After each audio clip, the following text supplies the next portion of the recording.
नमस्कार दोस्तों, कैसे हैं आप सब। आई होप आप सभी अच्छे से हो। अभी कल ही भूल भुलैया 3 आई है। मेरी बहन का बर्थडे था तो हम दोनों के दोनों देखने गए हैं। मैंने न्यू चैनल बनाया है, प्लीज़ सपोर्ट कीजिएगा। आप सब अपना प्यार दीजिएगा, इसे सब्सक्राइब कीजिएगा। तो चलिए कहानी शुरू करते हैं। फुटेज के लिए, क्योंकि अभी तक इसका वीडियो नहीं लिया जा सका, सिर्फ मैं ट्रेलर से जो पिक्चर्स हैं उन्हीं का यूज़ करके इसका वीडियो बना रही हूँ। पर कहानी बहुत इंटरेस्टिंग है। इसका क्लाइमैक्स सच में सर घुमा देने वाला है। कहानी पूरी सुनिए। मैं मोस्टली सिर्फ हॉरर पार्ट पे फोकस कर रही हूँ। कॉमिक सीन्स भी हैं, वो भी थोड़े थोड़े बीच में बता दूंगी। तो चलिए कहानी शुरू करते हैं। कहानी में सबसे पहले हमें दिखाया जाता है सीधा आज से 200 साल पहले, मतलब 1824 में हमको ले जाया जाता है। वहाँ पर हम देखते हैं कि कोई नृत्य कर रहा है, कोई नाच रहा है, वही जो फेमस सॉन्ग है आमे जे तोमार। तभी रक्त घाट के महाराजा जो थे वो अपने आदमियों के साथ आते हैं और जो भी डांस कर रहा होता है उसको एकदम घसीट कर बाहर ले जाते हैं।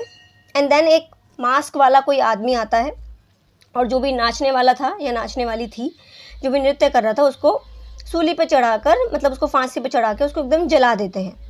अब जला देते हैं, उसके बाद फिर हमको ऐसा लगता है कि जैसे मंजुलिका नाचने वाली थी और वो जल रही है, समथिंग कुछ हमें ऐसा लगता है कि महाराज ने उसको जलवा दिया है। इसके बाद क्या होता है कि उस जो जल जाती है उस आत्मा से निकलती है, मतलब उस फ्लेम से, उस अग्नि से एक आत्मा निकलती है और वो जो मास्क था उस मास्क को उठाकर लगाती है। पहले उस मास्क वाले आदमी को मारती है और उसके बाद फिर वो महाराजा को भी मार देती है। अब यहीं पे सीन कट हो जाता है। अब यहाँ से कहानी सीधा 200 साल बाद आज के टाइम पे, करंट टाइम पे आती है। हम देखते हैं रूहान नाम का एक लड़का, रूहान जो हमारा एक्टर है कार्तिक, वो रूह बाबा बन के घूमता है। उसके साथ उसका एक असिस्टेंट भी है टिल्लू। ये दोनों फ्रॉड है और रूह बाबा मतलब ये भूत प्रेत हटाने का काम करते हैं। मतलब ये दिखाते हैं कि हम जो है हम भूत प्रेत इन सबको भगाते हैं। तो जो लोग भूत प्रेत पे ज़्यादा विश्वास करते थे और इनसे डरते हैं, उन लोगों का फ़ायदा उठाकर ये खूब सारे पैसे, गहने इन सब लोगों से ठगते हैं। एक बार ऐसे ही रूह बाबा अपने टिल्लू असिस्टेंट के साथ एक क्लाइंट से मिलने जाते हैं। अब ये जो क्लाइंट होता है ये इनको पकड़ लेता है, इनकी असलियत पकड़ लेते हैं, क्योंकि ये जो क्लाइंट होती है ये मीरा, हमारी एक्टर तृप्ति, और इसके मामा जी थे। तो मीरा को एक्चुअली में एक ऐसा ही कोई आदमी चाहिए था जो फ्रॉड हो उसको अपने काम के लिए। तो अब वो उसे 1 करोड़ का लालच देती है और कहती है कि तुम्हें मेरी मदद करनी होगी।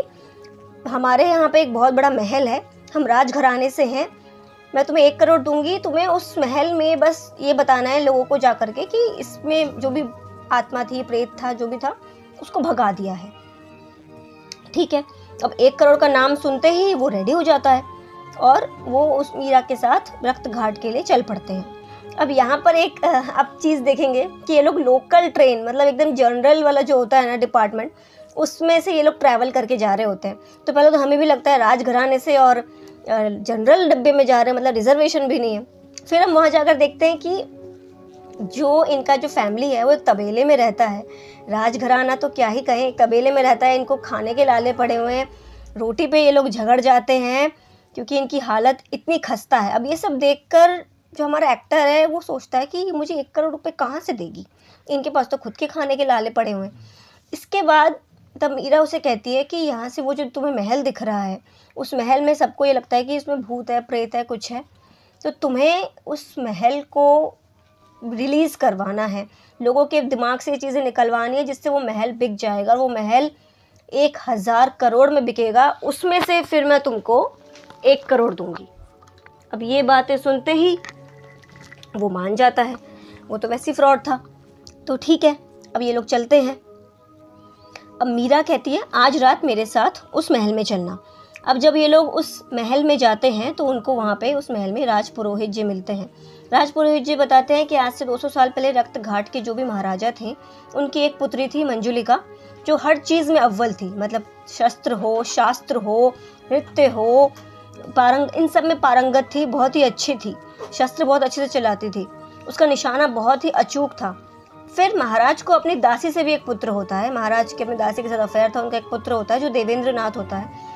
अब मंजुलिका जो होती है वो देवेंद्र नाथ से जलने लगती है, क्योंकि मंजुलिका को हमेशा लगता था कि आगे चल के जो उत्तराधिकारी होगा, जो भी राजगद्दी संभालेगा, वो देवेंद्र नाथ होगा। अब होता क्या है, जब राजकुमार देवेंद्र बड़ा होता है तो महाराज राजकुमार देवेंद्र को गद्दी सौंपने का प्लान करने लगते हैं। ऐसे में मंजुलिका ही अपने भाई देवेंद्र को मार डालती है और मरने के बाद अब महाराज जो है मंजुलिका को मृत्युदंड देते हैं। तो यानी कि हमने फिल्म में जो शुरू में देखा था कि एक किसी को जलाया जा रहा है, वो मर जा रही है, तो अब हम मरने के बाद देखते हैं मंजुलिका ही आत्मा का रूप लेकर के अपना बदला वापस लेने आई है, जो कि मास्क लगा के आग लगाने वाली। हमने पहले देखा कि उसने पहले महाराज को मारा और उसके बाद अब वो बाकी सबको कर रही है। अब उस वक्त तो राज पुरोहित ने पूर्वज लोग महायज्ञ करवा करके कैसे भी करके मंजुलिका को इस एक कमरे में बंद कर दिया था और कमरे के बाहर भैरव कवच चढ़ा दिया था। अब जो भैरव कवच है वो उसको बाहर से रोक तो सकता है पर उसको भीतर से ख़त्म नहीं कर सकता। तो ये इसकी कहानी थी। अब मंजुलिका को ख़त्म करने से कई सारे राज हो सकते हैं, तो फिर वो कहते हैं, पुरोहित जी कहते हैं कि दुर्गा अष्टमी के दिन ही एक जो राजघराने से संबंधित व्यक्ति हो वो ही उसको मुक्ति दिला सकता है और कोई नहीं। तो तब अब हम यहाँ पर देखते हैं ये जो हमारा हीरो है इसकी शक्ल देवेंद्र नाथ से मिलती जुलती है। तो गांव वालों को भी जब ये आया था तो सबको लग रहा था कि यार इसकी शक्ल तो मिलती जुलती है, सबको कहीं ना कहीं लगता है कि शायद ये उसका पुनर्जन्म है, ये देवेंद्र नाथ राजकुमार का पुनर्जन्म है। तो इसलिए इन लोगों को लगता है कि अब यही जो है मंजुलिका की आत्मा को मुक्त करवाएगा। अब जब हमारे हीरे को ये सब पता चलता है तो पहले तो उसे भी अजीब लगता है क्योंकि वो तो फ्रॉड है, उसे तो कुछ आता नहीं है ये सब करना, पर वो सोचता है कि 1 करोड़ का लालच है, चलो ठीक है कर लेते हैं। अब उसके बाद भी कुछ असाधारण गतिविधियां ना उसके साथ होने लगते हैं। पहले तो वो डरता है, तभी मीरा उसे पर्सनली बताती है कि इन सब पुरानी कहानियों पे यकीन नहीं करना, तुमको बस किसी तरीके से ऐसा लोगों को दिखाना है कि यहाँ से कोई भूत वूत जो भी है चला गया है, जिससे कोई भी ये महल खरीद ले, और महल खरीद ले तो हमारे पास पैसे आ जाएंगे, हम सबके दिन अच्छे हो जाएंगे। तो अब ये सारा जो मीरा का परिवार था जो एक तबेले में रह रहा था, अब वो सब के सब भी वापस से राजमहल में शिफ्ट हो जाते हैं क्योंकि इन सबको लगता है कि अब देवेंद्र का पुनर्जन्म लेकर के कोई आया है जो इन सबको बचाएगा, तो उसको लेकर के आ जाता है। अब ये सब साथ में उसी महल में रहने लगते हैं और जो रूहान है हमारा हीरो उसका राज्याभिषेक करने लगते हैं क्योंकि उनके हिसाब से रूहान ही यहाँ का जो है राजकुमार है। अब यहाँ पे एंट्री होती है 3 पंडितों की, मतलब एक बड़ा पंडित, पंडिताइन और एक छोटा पंडित। अब ये लोग ऐसा बोलने लगते हैं कि जो रूहान है वो देवेंद्र नाथ का पुनर्जन्म नहीं है। यहाँ पे थोड़ी सी कॉमेडी होती है इन सब के तहत। अब इन सब से एक कन्वर्सेशन होती है, एक बहस टाइप की होती है। तो जो हमारा रूहान है वो इन्हीं सबको पुनर्जन्म के एक स्टोरी में फंसा के इनको फंसा देता है कि आप ही लोगों ने पुनर्जन्म में पिछले जन्म में चोरी की है, और चोरी का इल्ज़ाम लगवा करके इन लोगों को अब की इस यहाँ पे इस महल में नौकर का काम दे देता है। ये सारा एक कॉमेडी प्लॉट है यहाँ पे, ये सारा इससे ज़्यादा इम्पोर्टेंट नहीं है। अब क्या होता है, गांव में दुर्गा पूजा का माहौल होता है। दुर्गा पूजा में यहाँ पर मंजुलिका के पुतले को जलाया जाता था, इस गांव में ऐसी परंपरा थी। तो क्या होता है, महल में वो कमरा खुल जाता है जिसमें मंजुलिका का कैद, मतलब बाहर से ताला लगा हुआ था जो भैरव कवच था, जहाँ वो कैद रहती थी। अब ऐसा होता है तो पहले तो समझ नहीं पाते कि ये क्या होता है। ठीक हम अगले दिन देखते हैं महल पे विद्या बालन के कैरेक्टर की एंट्री होती है, जो अपना नाम मल्लिका बताती है और कहती है कि वो क्राउन हेरिटेज रिस्टोर कंपनी से आई है, जो कि इस महल को खरीदने के लिए इच्छुक है। पहले कंपनी से कोई और कौशिक नाम का बंदा आने वाला था, लेकिन एकदम से उसको लॉन्ग लीव पे जाना पड़ा, तो इसलिए मल्लिका आई है। अब जैसे ही विद्या बालन मल्लिका उसकी एंट्री होती है तो महल में अजीबोगरीब चीज़ें होने लगती है। रूहान को भी रात में डरावने सपने आने लगते हैं, उसके कमरे का रेडियो अपने आप ऑन हो जाता है, उसके कमरे से, उसके रेडियो से मंजुलिका की आवाज़ आने लगती है जो उसे कहती है कि मैं तुम्हें मार डालूंगी। तो उसे भी डर लगता है, उसे भी अजीब लगता है। अब इसके बाद क्या होता है, जो राजकुमार देवेंद्र नाथ की जो पेंटिंग थी उसमें अपने आप आग लग जाती है, वगैरह वगैरह अजीबोगरीब सस्पिशियस चीज़ें होने लगती है विद्या बालन की एंट्री के बाद से। अब क्या होता है, जो रूहान का असिस्टेंट होता है टिल्लू, वो भी यहाँ पर आ जाता है। होता क्या है कि वहाँ पर कोई एक एसीपी राठौड़ आ गए होते हैं जो कि इन सबको पकड़ने वाले होते हैं। तो उन सब से बचने के लिए टिल्लू भी अब यहाँ पर आकर इसी महल में रहने लगता है। अब रूहान भी यहाँ से भाग नहीं सकता था क्योंकि बाहर निकलता तो एसीपी राठौड़ से पकड़े जाने का खतरा था। भले ही इस महल में अजीबोगरीब गतिविधियाँ हो रही हों, पर अब वो बाहर नहीं जा सकता था। अब क्या होता है कि एकदम से मंजुलिका का जो कमरा होता है वो खुल जाता है। वहाँ से एक भूतिया आकृति चिल्लाने लगती है, मतलब जैसे किसी के चिल्लाने की आवाज़ आ रही हो, और एकदम से मल्लिका रूहान का हाथ पकड़कर उसको मंजुलिका वाले कमरे में ले जाती है। तब हम देखते हैं कि ये सारा जो काम था ये पंडिताइन का था, इन तीनों पंडितों का था, जो कि इनके रेडियो में आवाज़ सुनाना, पेंटिंग में आग लग जाना, इस तरह की चीज़ें करवाना, ये सब ये तीनों के तीनों कर रहे थे। हुआ क्या था, अब ये तीनों के तीनों ऐसा क्यों कर रहे थे, इनका क्या फ़ायदा था? हुआ क्या था कि दरअसल 2 साल पहले ये लोग जहाँ रहते थे वहाँ पर तूफ़ान आ गया था। तूफ़ान की वजह से ये लोग अपने रोल्स रॉयस में बैठ के रक्त घाट पहुँचे थे। अब आप लोगों को लगेगा रोल्स रॉयस कोई गाड़ी नहीं है, इनके 2 बैलों के नाम है, रॉल्स और रॉयस। तो ये दोनों उन पर बैठ करके इस रक्त घाट में आए थे। उस समय पे मंजुलिका का जो पीछे वाला दरवाज़ा था वो खुला हुआ था, तो ये लोग चुपके से उसमें एंट्री करके रहने लगते हैं। और क्योंकि महल होता है तो खाने पीने का सामान ये लोग जुगाड़ कर ही लेते थे यहाँ से वहाँ से। अब अगर कोई इस महल में आ जाए तो इनका सच पकड़ा जाएगा, मतलब इनका झूठ पकड़ा जाएगा, पता चल जाएगा कि यहाँ पे कोई और रह रहा है। और इसी वजह से ये लोग महल में भूतिया गतिविधियाँ करते थे ताकि कोई और यहाँ पर ना आए और इनका सच किसी को ना पता चले। अब क्योंकि रूहान आ गया था और रूहान के कारण इनकी पोल खुलने वाली थी, इसलिए ये लोग इस तरह की हरकतें कर रहे थे जिससे कि रूहान जो है यहाँ से भाग जाए। अब लेकिन मल्लिका के कारण इनकी पोल खुल चुकी थी, क्योंकि मल्लिका रूहान को लेकर जैसे उस कमरे में जाते सब कुछ सब सामने आ जाता है। अब इसके बाद क्या होता है कि अब रूहान सोचता है कि वो दुर्गा अष्टमी तक वेट नहीं करेगा, कल ही गाँव वालों के सामने कमरा खोल के, क्योंकि कोई था ही नहीं, अब उनको लगता है इस कमरे में तो कुछ है ही नहीं, भैरव कवच तो बाहर से ऐसे ही लगा रखा है, और ये सबको सब कुछ बता देगा कि ये लोग एक्टिंग कर रहे थे, इस कमरे में ऐसा कुछ भी नहीं था, इस महल में अब ऐसा कुछ भी नहीं था। अब ये बात राज पुरोहित तक पहुंच जाती है। राज पुरोहित जी खुश नहीं होते। अब महल को खरीदने वाले लोग भी आएंगे, तो जो विद्या बालन जिस भी कंपनी से होती है, तो रिस्टोरेशन के समय पे एक दीवार एकदम से टूट जाती है। अब जैसे ही वो टूटती है तो पीछे से एक सीक्रेट पैसेज होता है।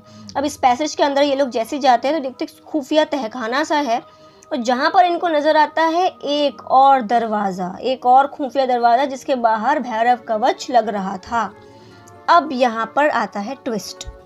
अब राज पुरोहित जी एकदम स्ट्रिक्ट हिदायत देते हैं कि दुर्गा अष्टमी से पहले इस द्वार को बिल्कुल भी मत खोलना, मैं तब तक कहीं और से जा कर के पता करता हूँ, ग्रंथालय में जा कर के, कि ये दरवाज़ा किसका है, ये इससे क्या संबंध है। अब होता क्या है, गांव वालों को अगर ये पता चल जाए कि आत्मा वात्मा कुछ नहीं गई है और एक और दरवाज़ा है तो फिर बवाल हो जाना है। इसलिए रूहान जो है, तो जो करंट महाराज होता है, मतलब नाम के लिए महाराज, मीरा के जो पिताजी होते हैं, उनको किसी तरीके से पटा करके उस दरवाजे को अब वो खोल डालता है। अब जैसे ही खोलता है एकदम से बहुत सारे कौवे निकलकर महल के ऊपर मंडराने लगते हैं। तब तक राज पुरोहित भी पुस्तक से ज्ञान वगैरह लेकर के आ गए होते हैं। दरवाजे के खुलने से वो बहुत ज़्यादा क्रोधित होते हैं। तब राज पुरोहित जी बताते हैं कि असल में 200 साल पहले रक्त घाट के महाराज की एक नहीं बल्कि 2 पुत्रियां थी, 2 बेटी थी, एक मंजुलिका, एक अंजुलिका। और अंजुलिका भी मंजुलिका से कुछ कम नहीं थी। दोनों की दोनों बहुत ही प्रतिभाशाली थी, शस्त्र शास्त्र नृत्य इन सब में पारंगत थी। अब जैसे ही दूसरा दरवाज़ा खुलता है ना, तो एकदम से जैसे प्रलय आना निश्चित होता है। इसी के समय पे हम देखते हैं, जैसे वो कहानी बता रहे होते हैं, हमें साइड में दिखाया जाता है कि माधुरी दीक्षित का कैरेक्टर एंट्री करता है, जो कि अब महल की तरफ आ रही होती है, और यहीं पे इंटरवल हो जाता है। अब इसके बाद इंटरवल के बाद हमें दिखाया जाता है 200 साल पुराना सीन दिखाया जाता है, जहाँ पे अंजुलिका और मंजुलिका दोनों नृत्य कर रही हैं, जो बहुत ही फेमस वीडियो आपने यूट्यूब पे देखा होगा। माधुरी जी और विद्या बालन जी का नृत्य बहुत प्यारा नृत्य है।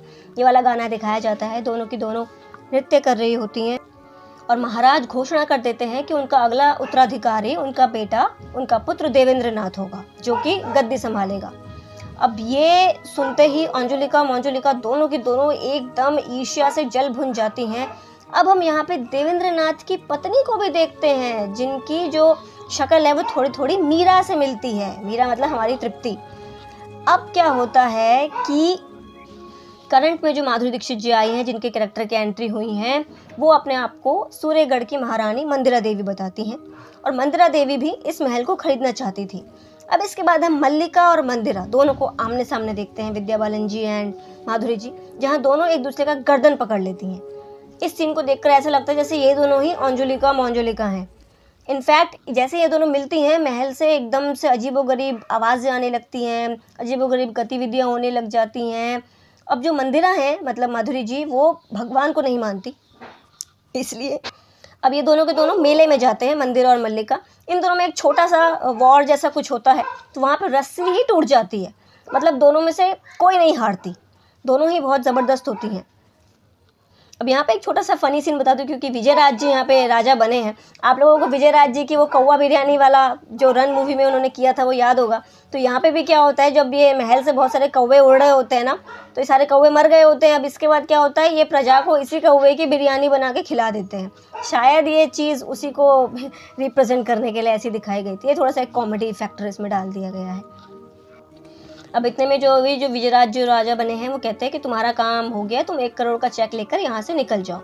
लेकिन अब रूहान जो होता है, क्योंकि वो अब तक हमारी हीरोइन से प्यार कर चुका होता है, दोनों एक दूसरे के प्यार में होते हैं, तो वो जान करके अपने अंदर एक से लड़की की आवाज़ निकालता है और कहता है कि ये आपकी पत्नी की आवाज़ है, मैं बोल रही हूँ, अब आप दोनों जो हैं इन दोनों का विवाह करवा दो। अब ठीक है, सब मान ही जाते हैं कि ठीक है इनका विवाह इनसे हो जाए, क्योंकि मीरा भी चाहती थी। अब इस बीच क्या होता है, मंजुलिका की एक तस्वीर मिलती है। ये जो 3 पंडित होते हैं, ये पंडित, पंडिताइन और छोटा पंडित, इनको ये तस्वीर मिलती है। पंडिताइन वो तस्वीर देखने ही वाली होती है कि मल्लिका एकदम से उस तस्वीर के ऊपर पेंट गिरा देती है, जिससे कि उसका चेहरा जो है वो पता न चल सके। अब ऐसे में मीरा जो होती है हमारी हीरोइन, वो उस तस्वीर को ठीक करवाने के लिए, रिस्टोर करवाने के लिए शहर में भेज देती है।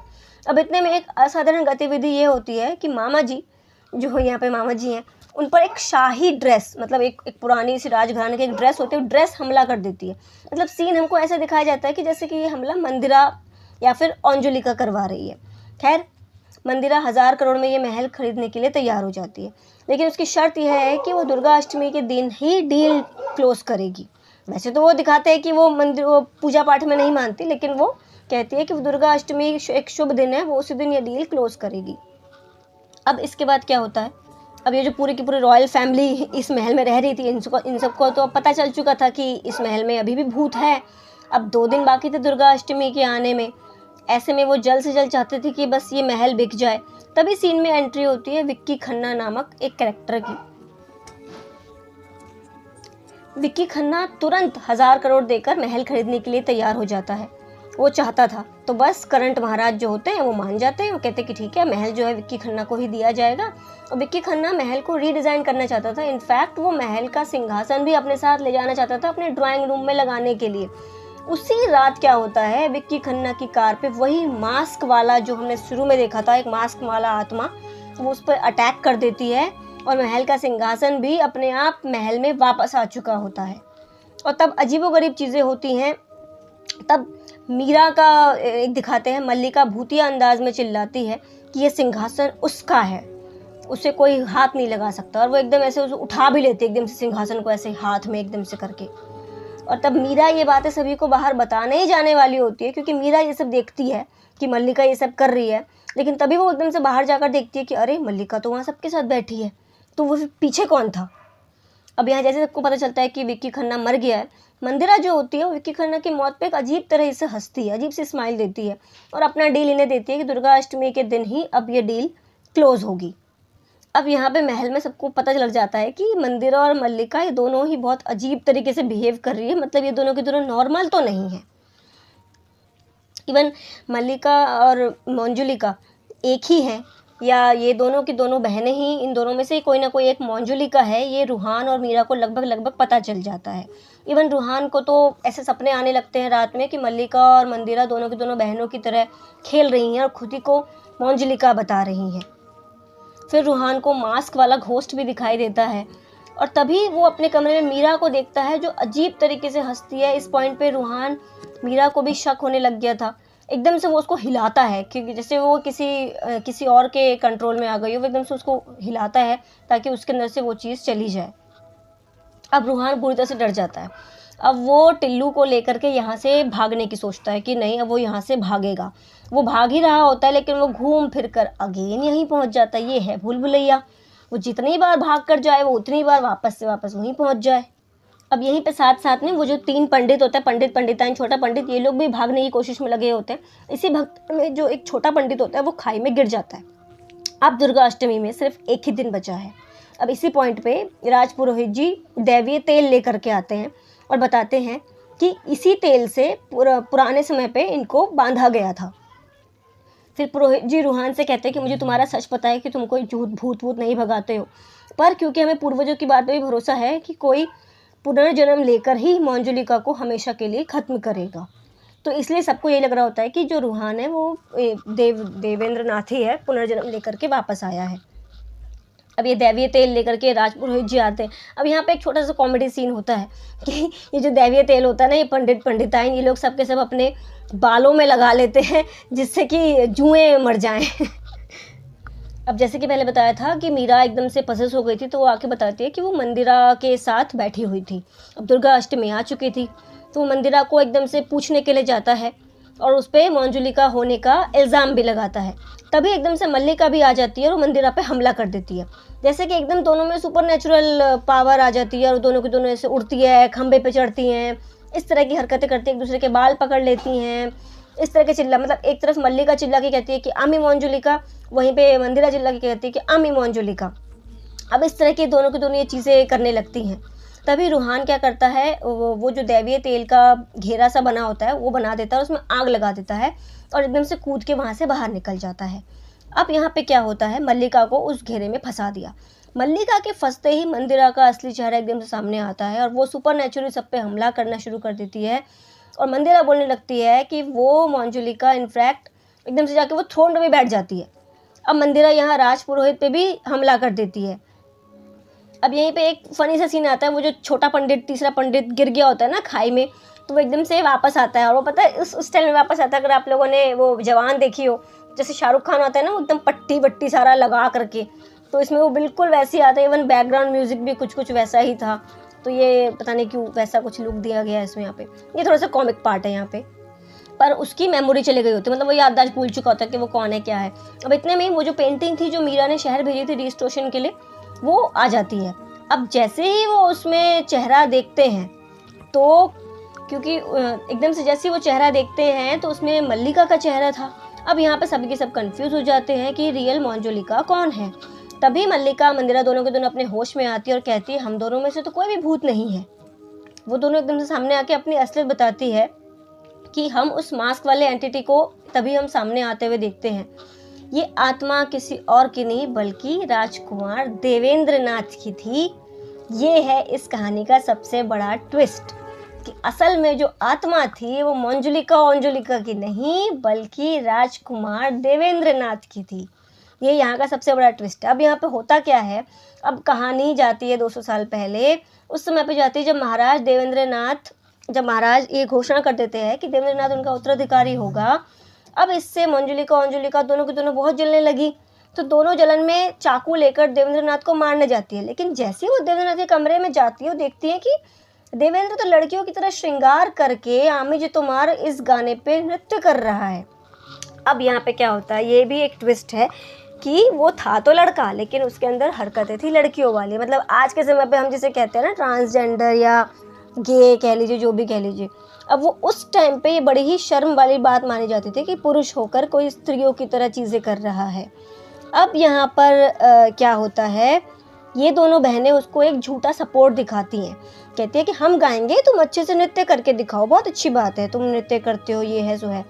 लेकिन क्या होता है, ये दोनों की दोनों बहनें महाराजा को वहाँ लेकर आती हैं और उन्हें ये बात पूरे महल के सामने बताती है। मतलब वो चाहती तो एकांत में जाकर के बता सकती थी, पर होता क्या है, वो एकदम से ये बात पूरे सभा के सामने, महल के सामने ये बात उनको बताती हैं। अब जिससे क्या होता है, बड़ी ही शर्मिंदगी वाली बात आती है। तो महाराज ये आदेश देते हैं कि देवेंद्र को मौत की सज़ा दी जाए। यानी हमने सबसे पहले सीन में जो देखा था कि किसी को सूली पे चढ़ा के जला दिया जाता है, वो मंजुलिका नहीं बल्कि देवेंद्र था।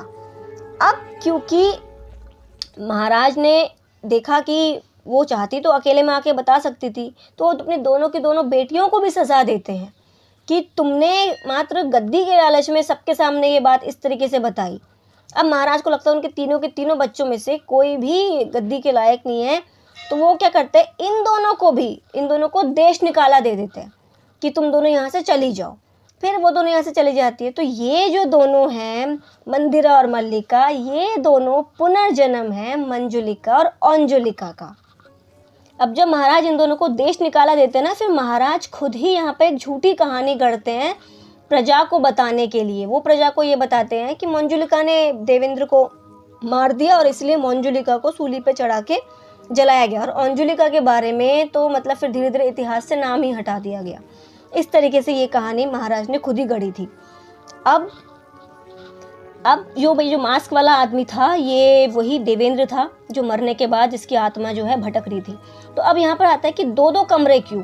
तो जो सामने वाला कमरा था वो लोगों को दिखाने के लिए था, जस्ट फॉर, वो कहते हैं ना, एक सब्स्टिट्यूट था, दिखाने के लिए कि हाँ यहाँ पे कैद है, जबकि वहाँ पे कोई भी कैद वैद नहीं था। तभी वो तीनों पंडित इतने समय से वहाँ पे रह रहे थे, वहाँ पे कोई आत्मा नहीं थी। जो नीचे जो एक तहखाना टाइप का था, वहाँ पे असल में उसकी आत्मा को कैद किया गया हुआ था। और जो रूहान था, हमको शुरू में लग रहा था कि वो है देवेंद्रनाथ का दूसरा जन्म, पर नहीं, देवेंद्रनाथ की तो आत्मा ही अब तक ख़त्म नहीं हुई थी। रूहान की बस शक्ल मिलती थी और कुछ नहीं। अभी तो मल्लिका मंदिरा जो है, ये दोनों पुनर्जन्म थी। जब ये मल्लिका मंदिरा यहाँ पे आई थी तो देवेंद्र की आत्मा पहले ही इन दोनों को मारना चाहती थी, लेकिन वो बस थोड़ा सा गेम खेल रहा था इनके साथ। आज दुर्गा अष्टमी है तो वो ठीक इन्हें अपनी ही तरीके से मारेगा, मतलब जला के मारेगा, जैसे कि उसकी मौत हुई थी। अब यहाँ पे देवेंद्र का सच सामने आता है तो वो क्या करता है, अब वो सोचता है कि मैं इन दोनों को नहीं, यहाँ पे जितने सारे लोग हैं मैं इन सभी को जला करके मार दूंगा। वो क्या करता है, चारों तरफ आग लगा देता है और खुद नाचने लगता है। वो देवीय ऑयल जो था, वो जो तेल था, उसको भी फोड़ देता है। लेकिन नाचते हुए क्या होता है, वो एक्चुअली में उसी जगह पे जहाँ पर तेल गिरा था, उसी जगह पर आकर एकदम से उसके पैर आ जाते हैं। नाचते नाचते ऐसा होता है। अब देवीय शक्तियों से वो जकड़ दिया जाता है। तब मल्लिका और मंदिरा के पास वो ये मौका था कि वो इन दोनों, इसकी आत्मा को पकड़ के आग के हवाले कर दे, पर वो दोनों ऐसा नहीं करती। अब यहाँ पे ये सीन जो है थोड़ा इमोशनल है, क्योंकि प्रेत आत्माओं से थोड़ी सी लगाव है मुझे, तो ये सीन मुझे बहुत अच्छा लगता है। वो दोनों कहती हैं कि हम ये गलती एक बार कर चुके हैं, हम इसके साथ ऐसा दोबारा नहीं करेंगे। तब वो दोनों कहती हैं कि अब अगर ये चाहे तो हम दोनों को मारकर अपना बदला ले सकता है। तब वो कहती है कि एक तो ये पहले ही 200 साल पहले एक गलत शरीर में फंसा हुआ था, एक पुरुष होकर एक स्त्री जैसा फील करता था, तो यही इसके साथ पहला अन्याय था। फिर हम दोनों ने इसको बड़ी बहन होते हुए भी इसको प्यार नहीं दिया, अपितु राजगद्दी के लालच में हम लोगों ने इसके साथ ऐसा किया। उसके बाद फिर अभी 200 सालों से इसकी आत्मा भी, इसकी जीवात्मा भी इतना कष्ट सह रही है, इतना दुख देखा है इसने, तो अब हम इसके साथ ऐसा कुछ भी नहीं करेंगे। अब जैसे ही देवेंद्र की जो आत्मा होती है वो ये सब सुनती है तो वो बहुत ज़्यादा इमोशनल हो जाती है। ये सीन मुझे इस फिल्म का बहुत अच्छा लगा। तो वो क्योंकि उसको भी राजगद्दी का लालच तो कभी था ही नहीं, उसे तो सिर्फ और सिर्फ उसे बहनों का प्यार चाहिए था और सपोर्ट चाहिए था। तो जब वो अपनी बहनों से, अपनी पुनर्जन्म की बहनों से जब ये सारी बातें सुनता है तो उसकी आंखों से आंसू गिरता है, और जैसे ही उसकी आंखों से आंसू गिरते हैं उसकी आत्मा को मुक्ति मिल जाती है। तो ये सीन मुझे इस मूवी का बड़ा अच्छा लगा कि इन दोनों ने उस आत्मा को तकलीफ़ देने की बजाय उसे मुक्त कराया इस तरीके से। तो ये मुझे इस फिल्म का बड़ा ही अच्छा सीन लगा। अब यहाँ पे एक ट्विस्ट और बताती हूँ। ये भी एक ट्विस्ट होता है कि मतलब मल्लिका तो चलिए अपने आप ही आ गई थी, ये भी शायद कोइंसिडेंस ही था कि जो उसका अलग दूसरा कोलिग था कौशिक, वो लॉन्ग लीव के लिए चला जाता है तो मल्लिका को सडनली आना पड़ता है। मल्लिका को वैसे बचपन से इस महल के सपने आते थे क्योंकि वो उसका दूसरा जन्म है, तो ये सारी चीज़ें पॉसिबल है।